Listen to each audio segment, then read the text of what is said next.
welcome to KRWBIN. To all our Florida moms out here in Central and South Florida, stay warm. It's 52, and we are not used to that type of weather here in Florida, especially in October. We usually get this around January, February, but October, no, we still are in the 100 degrees up in here. So for all you Florida football moms that have games tonight and Friday night, stay warm, get some kind of something to put on your bum when you sit on the bench so you don't have to sit on those cold benches.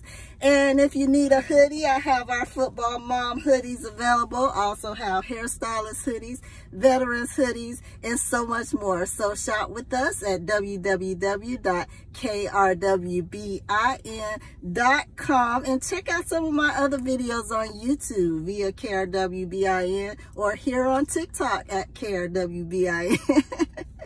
And stay warm, us Florida moms, because you know we are not used to this kind of